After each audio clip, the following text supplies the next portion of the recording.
Hello dear students, आज हम पढ़ेंगे डाइजेशन एंड एब्जॉर्प्शन में assimilation of food which is absorb यानी एब्जॉर्ब फूड का एसिमिलेशन कैसे होता है। एसिमिलेशन का मीनिंग है यूटिलाइजेशन ऑफ ऑब्जर्व्ड फूड। जो फूड हम लोगों ने ऑब्जर्व किया है उसका यूज़ कैसे होता है, that is the assimilation. Simpler molecules that get observed. और एसिमिलेशन किसका होता है, वो फूड मॉलिक्यूल्स जो ऑब्जर्व किए गए हैं। सबसे पहले अमीनो एसिड्स के बारे में डिस्कस करेंगे। Amino acid reach to liver. Amino acid कहाँ पहुँचते हैं, लिवर पहुँचते हैं वाया हेपेटिक पोर्टल वेन। किसके थ्रू, हेपेटिक पोर्टल वेन के थ्रू। यानी अमीनो एसिड एक फूड मटेरियल है, वो रीच होता है लिवर पार्ट तक, किसके थ्रू, वाया हेपेटिक पोर्टल वेन तक, वेन से। ठीक है। In liver certain process, liver के अंदर कुछ स्पेसिफिक प्रोसेस होती है। जैसे देखें, first liver amino acid, required amino acid will be converted into the protein। यानी जो हमारी बॉडी को जो अमीनो एसिड्स रिक्वायर्ड होते हैं किसके लिए, किसी वर्क या फंक्शन करने के लिए पर्टिकुलरली रिक्वायर्ड होते हैं, वो किस में कन्वर्ट कर दिए जाते हैं, प्रोटीन्स में कन्वर्ट कर। वेयर दे रिक्वायर्ड, कहाँ पर, जहाँ पे उनकी ज़रूरत होती है। Use to make plasma membrane, और इनका यूज़ का, उन प्रोटीन का फंक्शन क्या होता है, ये आगे यूज रिक्वायर्ड होते हैं, वो प्रोटीन में कन्वर्ट होते हैं, और वो प्रोटीन का फॉर्मेशन करती हैं, plasma membrane, protoplasm enzyme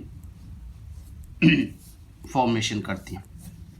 second, liver के अंदर अमीनो एसिड पहुंचते हैं। नॉट रिक्वायर्ड अमीनो एसिड, जिन अमीनो एसिड्स की ज़रूरत नहीं होती उनका क्या होता है, डी एमिनेशन होता है। डी एमिनेशन मतलब बॉडी से किसी दूसरे फॉर्म में कन्वर्जन कर दिया जाना या आउट कर दिया जाना। After deamination they converted into the glucose. Deamination की प्रोसेस के थ्रू ये अमीनो एसिड्स किस में कन्वर्ट कर दिए जाते हैं, ग्लूकोज में, और ग्लूकोज और फैट में यानी फूड मटेरियल्स में कन्वर्जन हो गया दूसरे फॉर्म में। थर्ड है, लीवर के अंदर अमीनो एसिड्स हैं जिनकी नॉट रिक्वायर्ड होती है आवर बॉडी, हमारी बॉडी के अंदर जिनकी कोई रिक्वायरमेंट नहीं है, उनका डी एमिनेशन होता है। और ये डी एमिनेशन क्या होता है, कन्वर्टेड इनटू दी यूरिया। एक तो डीएमिनेशन में ये ग्लूकोज और फैट में कन्वर्जन होता है, और एक डीएमिनेशन में कन्वर्ट होता है यूरिया में। और urea is less toxic substance comparatively, less toxic substance है जिसको हम लोग एक्सक्रीट कर देते हैं। Both first and second they are stored. First और सेकंड जो प्रोसेस होती हैं वो क्या होते हैं, स्टोर्ड होते हैं। यानी पहले में तो रिक्वायर्ड अमीनो एसिड्स हैं जिनका कन्वर्जन कर दिया जाता है किसमें, प्रोटीन्स में, जो आगे यूज़ किया जाता है। और सेकंड प्रोसेस में है नॉट रिक्वायर्ड, नॉट रिक्वायर्ड है बट डीएमिनेशन होता है, ग्लूकोज में कन्वर्ट कर जो भी स्टोर होता है बॉडी के अंदर। थर्ड प्रोसेस है डीएमिनेशन, और यूरिया में कन्वर्ट होता है जो एक्सक्रीट कर दिया, not stored, it is excreted, जो बॉडी से बाहर एक्सक्रीट कर दिया जाता है। फिर है monosaccharides which get observe. Monosaccharide जो ऑब्जर्व किया जाता है हमारे बॉडी के अंदर। अब मोनोसेक्राइड्स तीन फॉर्मेशन में होते हैं, three main monosaccharides, glucose, fructose और galactose. Monosaccharides glucose, fructose, galactose via hepatic portal vein कहाँ तक पहुँचते हैं, लीवर तक पहुँचते हैं। ठीक है। सम ग्लूकोज सेंट, कुछ ग्लूकोज कहाँ पे भेजा जाता है, सेल के पास भेज दिया जाता है। सम ग्लूकोज लीवर के, लीवर से कुछ ग्लूकोज का अमाउंट सेंड किया जाता है सेल को फॉर एटीपी प्रोडक्शन, किसके लिए, एटीपी बनाने के लिए। Some glucose converted into the glycogen, और कुछ अमाउंट जो लीवर के अंदर है कुछ तो सेल के पास पहुंचा देते हैं जो एटीपी का प्रोडक्शन करता है, और कुछ ग्लूकोज कन्वर्ट हो जाता है इनटू ग्लाइकोजन। और ग्लाइकोजन क्या होता है, रिजर्व फूड है। ठीक है, हमारे बॉडी के अंदर। टू प्लेसेस, दो जगह पे, एक लीवर में एक मसल में। एक तो कहाँ पर, लीवर के अंदर ही, और दूसरा मसल्स में। तो ये मोनोसैकेराइड्स का। थर्ड पढ़ते हैं हम लोग fat. Hepatic fat via hepatic portal vein कहाँ पहुँचता है, लीवर में पहुँचता है, ठीक है। अब ये फैट जो लीवर के अंदर है, some fat is to be used for plasma membrane formation, used for plasma membrane formation. जो हेपेटिक पोर्टल वेन के थ्रू लीवर में जो फैट पहुंचती है, उसमें से कुछ परसेंटेज फैट का यूज़ किया जाता है किसके लिए, प्लाज्मा मेम्ब्रेन फॉर्मेशन के लिए, यानी एक फंक्शनल एक्टिविटी में यूज़ लिया जाता है। Fat stored under the skin, दूसरा some fat stored under the skin और the organs for water later use. और कुछ फैट की जो क्वांटिटी होती है, यानी मात्रा है, फैट का फॉर्मेशन है, वो स्टोर हो जाता है अंडर द स्किन या ऑर्गन्स के नीचे, जिसका क्या किया जाता है लेटर, यानी कुछ टाइम पीरियड बाद में, जब दोबारा से किसी प्लाज्मा मेम्ब्रेन का फॉर्मेशन हो या कोई दूसरा फंक्शन हो जहाँ पे फैट का यूज़ हो रहा है, वहाँ पे यूज़ किया जाएगा, लेटर यूज़ के लिए स्टोरेज किया जाता है। Fat is mainly in the adipose tissue, other tissue also। Basically fat कहाँ पर डिपॉजिट रहती है, एडिपोज टिश्यू में रहती है, कुछ अदर टिश्यूज में रहती है, but main storage part adipose tissue होते हैं। ये एडिपोज टिश्यू का फॉर्मेशन है, फैट के फॉर्म में है adipose tissue. all the food which we have digested after getting absorbed, it gets used up in different ways। जो भी खाना हम लोग डाइजेस्ट करते हैं उसका अब्जॉर्प्शन होते हैं, और getting absorbed it gets used in different way, इसका डिफरेंट वेज में यूज्ड होता है, वो क्या कहलाता है, एक टाइप का एसिमिलेशन कहलाता है। Depending upon the requirement the used और नीडेड वंस, जिसकी ज़रूरत है, और नीडेड वन, यानी हम लोग ऐसे बात करें जो हमारे को ज़रूरत है, नीड यूज़ जिसका काम लेना है, नीडेड ज़रूरत है। Immediately some is stored for future, जो हमारे को ज़रूरतमंद है वो इमीडिएटली यूज़ कर लिया, यानी जल्दी से तुरंत प्रभाव से उसको यूज़ कर लिया जाता है, काम में ले लिया जाता है बॉडी के थ्रू, या कुछ परसेंट उसको स्टोर कर लिया जाता है। If a person is suffering for starving, एक पर्सन है जो एक न्यूट्रिशनल डिसऑर्डर स्टार्विंग से क्या है, ग्रस्त है या फिर बीमार है, then the energy is supplied by these stored food,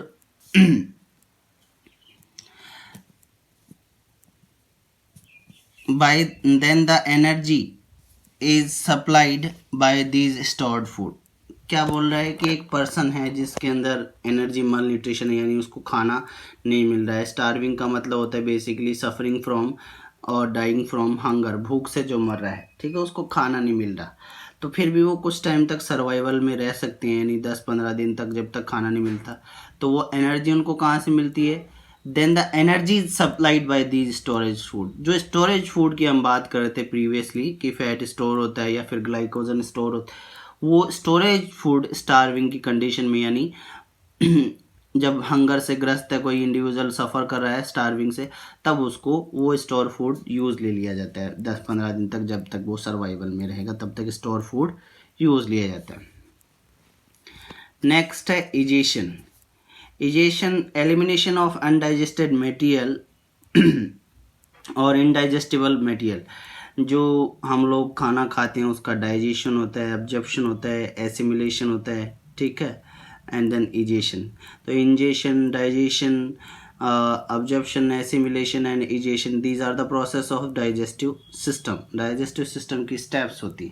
तो लास्ट स्टेप है, जो खाना हम लोग डाइजेस्ट नहीं कर पाते हैं उनको, उन मटेरियल को बॉडी से बाहर एलिमिनेट करना होता है, ठीक है, इनडाइजेस्टेबल और अनडाइजेस्टेड मटेरियल। Is crime. अब ये भी कौन सा फूड है, काइम की ही फॉर्म है जो हम लोग बॉडी से बाहर आउट करेंगे।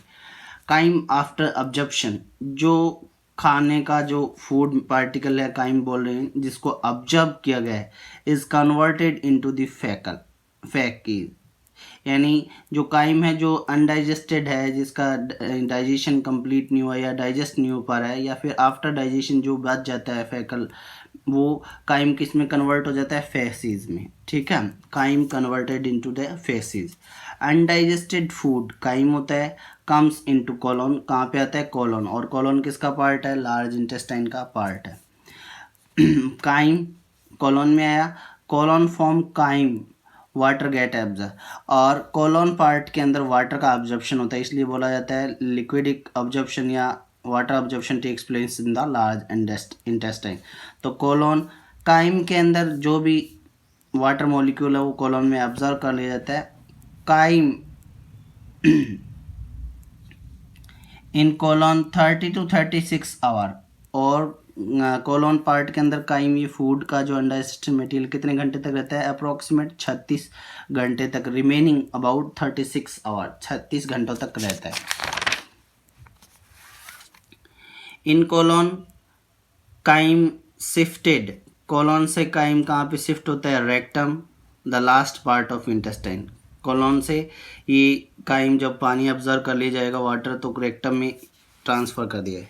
व्हेन द काइम फैकल मटेरियल द रेक्टम डाइल्यूट्स, जब काइम या फैकल मटेरियल रेक्टम में होता है तो ये डाइल्यूट होती है, यानी rectum dilation develops the urge of defecate, यानी इसमें कुछ डाइलेशंस डेवलप होते हैं, यानी कि स्टिमुलस जनरेट होता है, बोल सकते हो कि कॉन्ट्रैक्शंस और रिलैक्सेशन की एक टाइप की एबिलिटी जनरेट होती है, लाइक पेरिस्टाल्टिक मूवमेंट, जिससे डिफेकेट यानी ये फैकल मटेरियल को बाहर अर्ज करने की स्टिमुलस आता है। Peristaltic transfer to chyme from colon to rectum, और इसमें हेल्प कौन करता है, पेरिस्टाल्टिक मूवमेंट कोलोन से रेक्टम में पहुंचाता है, और कोलोन में फिर दोबारा से डिफेकेशन डाइलेशन की अर्ज होती है, जिससे डिफेकेट होता है ये material. Everywhere food moves through peristaltic इन एलिमेंट्री कैनाल, एलिमेंट्री कैनाल का कोई भी पार्ट हो, फूड एक स्पेसिफिक प्रोसेस जिसको हम लोग पेरिस्टाल्टिक मूवमेंट बोलते हैं, उसके थ्रू ही बॉडी से बाहर